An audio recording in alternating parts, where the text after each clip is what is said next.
시청자 여러분 안녕하십니까? 오전 10시 반 프레스룸 라이브 최인영입니다. 유한솔입니다. 먼저 속보부터 전해드리겠습니다.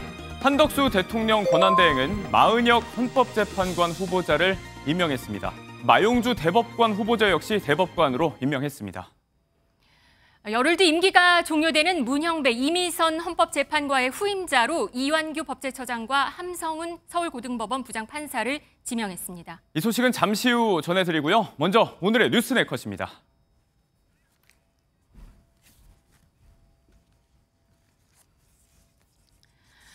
네, 어젯밤 트럼프 대통령은 중국에 50% 추가 관세를 매길 수 있다고 협박했습니다. 이렇게 되면 미국에서 아이폰은 500만 원까지 갈 수도 있습니다.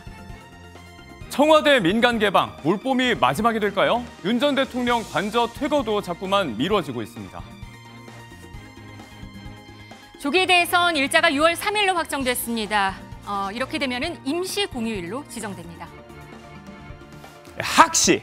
단 두 글자로 안방을 뜨겁게 달구고 있는 남자가 있죠. 네, 뜨거운 연예계 소식도 짚어봅니다.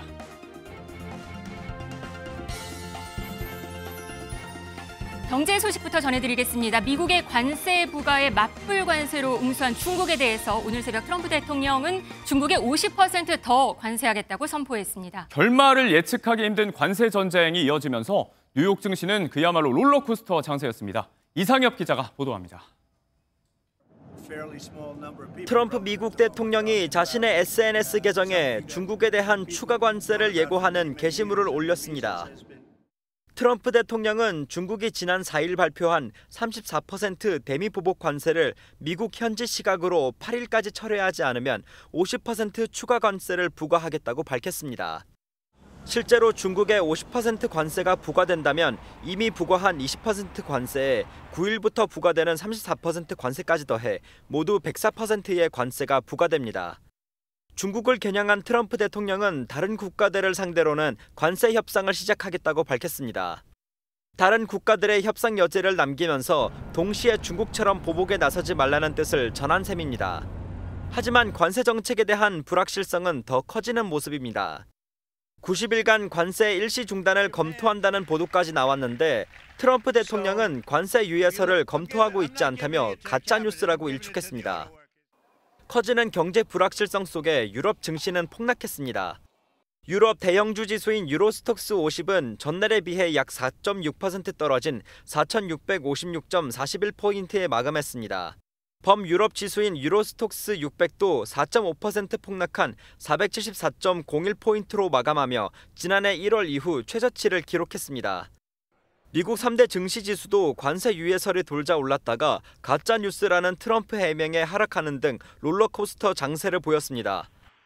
나스닥만 상승하고 다우존스와 스탠더드앤푸어스 지수는 하락 마감했습니다. MBN 뉴스 이상엽입니다. 네, 트럼프가 던진 관세 폭탄이 금융시장을 흔들고 있습니다. 어제 우리 증시는 5% 급락, 아시아 증시는 더 폭락했습니다. 오늘은 다행히 상승 중인데요. 이 소식 얘기 나눠보도록 하겠습니다. 이정환 한양대 교수 나왔습니다. 안녕하세요. 네, 안녕하십니까? 어젯밤 미국 증시 보고 저 깜짝 놀랐어요. 어젯밤에 약간 가짜 뉴스로 한바탕 요동을 쳤었죠. 이 내용 한번 좀 먼저 전해주실까요? 사실 미국 시장이 장 초반에 굉장히 안 좋았는데 네. 5%까지 나스닥 경우로 봤을 때 5%가량 하락을 하고 시작했는데 네. 좀 시간이 지나다 보니까 가짜 뉴스가 나왔죠. 그러니까 어떻게 보자면 관세를 90일간 중단하겠다라는 관세를 90일간 일시 중단하겠다. 유예하겠다라는 거야. 조금 이야기하면 유예하겠다는 이야기를 했고 네. 근데 이제 백악관에서 당장 이거 아니다라는 의견을 밝히면서 한 15분간의 굉장한 소동이 있었다라고 말씀드릴 수 있겠습니다. 네, 그 블룸버그 통신 보니까 15분 만에 증시가 크게 요동친 광란이었다. 이렇게까지 보도를 했어요. 아까 이제 5% 빠지고 시작했다라고 네. 말씀드렸는데 그게 10%까지 그러니까 10%가 더 오르면서 플러스 5%까지 갔다가 이제 다시 내려오면서 약간의 결국 그 강보합 정도로 마감을 했는데 네. 그 15분 만에 10%가 오른 이 수치란 것은 사실 이게 너무나 놀라운 수치라고밖에 보통 네. 장 초반에 이렇게 빠지는 일이 있지만 네. 그 장 중간에 10% 움직이는 건 쉽지 않거든요. 정말 불확실성이 컸다라고 보시면 될 것 같습니다. 증시는 트럼프 미국 대통령의 관세 정책에 대해서 별로 좋아하지 않는 모습인 것 같습니다. 그 소식 하나로 이렇게 요동을 쳤으니까요. 아무래도 이제 관세의 불확실성이 굉장히 크기 때문에 네. 일단은 지금 관세 수준이 예상보다 굉장히 높다. 그렇기 때문에 경기 침체를 유도할 것이다라는 메커니즘이 하나가 있고요. 네. 그다음에 이 진짜 관세를 할 것이냐. 얼마나 이게 사실 경제에 안 좋다는 걸 다 알고 있는데 이 높은 수준을 유지할 것이냐 말 것이냐에 대해서 굉장히 시장에 민감한 반응을 보이고 있고 네. 이 유지하느냐 마느냐의 결정에 따라 사실은 기업들의 가치 역시 굉장히 출렁일 수 있는 이런 경향이 나오거든요. 특히나 네. 이제 관세 정책 같은 경우에는 물가를 올리는 정책이기 때문에 금리 정책에도 영향을 줄 수가 있고 네. 이 양 가지 요소 그러니까 경기 침체하고 그다음에 물가 이 모든 것이 연관이 돼 있기 때문에 주식시장에서 굉장한 관심을 가지고 있다고 말씀드릴 수 있겠습니다. 미국 시민들도 지금 시위하러 나섰어요. 아무래도 미국은 좀 연금 제도랑 우리랑 다른 게 네. 개인들이 주식 투자를 굉장히 많이 합니다. 그러니까 ETF 같은 것들 연금 계좌에 많이 들어가고 있는데 네. 그게 10% 날아갔다는 이야기는 자기의 미래의 연금이 10% 날아갔다는 이야기란 1경원 가까이 날아갔다는 얘기가 있었어요. 예, 총 시가 총액 그러니까 네. 미국의 자산 규모로 보면 1경원 가량 날아갔다고 보시면 될 것 같고 네. 그 미국의 흔히 말하는 연금을 가진 사람들은 분노에 찰 수밖에 없는 이런 상황이다라고 보시면 될 것 같습니다. 내 주식을 떨어뜨리게 하고 나의 노후의 자금이 빠지니까 앞으로 나간 거군요. 이게 지금 전 세계 경제를 전부 다 흔들고 있는 모습입니다. 어제는 우리 증시, 아시아 증시 모두 다 급락했습니다. 오늘은 다행히 오르고는 있는데요. 이건 어떻게 글로벌리 다 문제가 되는 건가요? 사실 이제 최근 이야기까지 미국의 경기 침체였는데 네. 트럼프의 관세 정책이 나오고 나니까 골드만삭스라든 투자은행들이 글로벌 경기 침체를 이야기하고 있거든요. 네. 전 세계 교역망 자체를 흔들고 공방 구조로 바뀌다 보니까 또 미국이 수요가 위축이 되고 중국과 관세 정쟁이 일어난다 그러면 미중 모두 경기가 흔들리다 보니까 또 네. EU 역시 좋지 않은 상황이라 이 관세발 폭탄이 미국에만 국한되는 것이 아니라 전 세계로 확장된다라고 생각을 하고 있고 네. 그렇게 확장되는 상황에서는 전 세계 주가가 또 내려갈 수밖에 없는 상황이고 네. 이것들을 각국이 어떻게 대처하느냐가 또 중요해질 수밖에 없는 상황이다라고 보시면 될 것 같습니다. 네, 어젯밤 트럼프 대통령이 말한 것 중에 하나가 중국에 아예 50% 관세를 더 추가로 물리겠다고 했어요. 근데 지금까지 나온 관세도 적지가 않은데 그러면 100%가 넘는다. 어떻게 보세요?